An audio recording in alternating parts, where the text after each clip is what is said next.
ونشهد أن سيدنا ونبينا وحبيبنا وسندنا وشفيعنا ومرشدنا صلى الله عليه وعلى آله وصحبه أجمعين. وأعوذ بالله من الشيطان الرجيم. كل نفس ذائقة الموت. صدق الله العظيم. সমস্ত প্রশংসা, সমস্ত গুণগান, সমস্ত গুণকীর্তন সেই মহান রব্বুল আলামিনের জন্য, যিনি আমাদেরকে ভালোবেসে তারা রসুলকে মেহমান করে দিন শিক্ষা এবং সব মানুষ প্রতিষ্ঠা করার জন্য তারা রসুলের মার্কাজে আনিয়েছেন। তাই তার দরবারে শুকরিয়া শরীফ করি আলহামদুলিল্লাহ। তারপর পরে সেই মহামানবের প্রতি দরুদ ও সালাম বর্ষিত, যিনি মা আমিনার লাল মরুদ কুরাল আব্দুল্লাহর বেটা, তিনি হলো আমাদের নবী মুহাম্মদ সাল্লাল্লাহু আলাইহি ওয়াসাল্লাম। থেকে বলি সাল্লাল্লাহু আলাইহি ওয়াসাল্লাম। আল্লাহ পৃথিবীতে মানুষকে পাঠিয়েছে, দুটো ভাগে বিভক্ত করে পাঠিয়েছে। আল্লাহ পাক কোরআনের মধ্যেও বলে দিয়েছে, পৃথিবীতে পাঠিয়েছে আমি ইনসানকে দুটো ভাগে বিভক্ত হয়ে যাবে।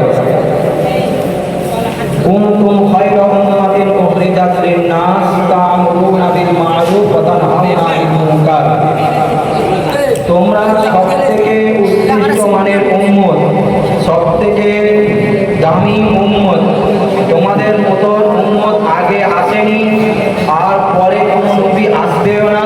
তোমরাই শেষ আখেরি জামানার নবীর উম্মত বলে আল্লাহ পাক কোরআনের মধ্যে আমাদের শ্রেষ্ঠতা বর্ণনা করেছে। যে আল্লাহ পাক আমাদের এত ভালোবাসে, রাসূল সাল্লাল্লাহু আলাইহি ওয়াসাল্লাম আমাদের বহু ভালোবাসে। আল্লাহ রাসূল সাল্লাল্লাহু আলাইহি ওয়াসাল্লামকে জিবরাইল আলাইহিস সালাম ওয়া সালাম, মিকাইল আলাইহিস সালাম ওয়া সালাম রাসূলকে জিজ্ঞাসা করছে, মা সালা আলা কাতাবিকি ইয়া রাসূলুল্লাহ ইয়া হাবিবাল্লাহ, আপনার চোখ সবসময় এত ভিজা অবস্থায় থাকে কেন? আপনার চোখ সবসময় ঠান্ডা অবস্থায় থাকে কেন?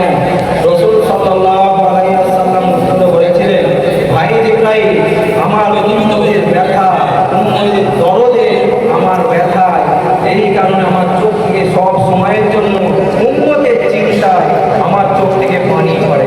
ভাই মুসলমান, সেই নবীর উম্মত হয়ে আজ আমরা কি করছি?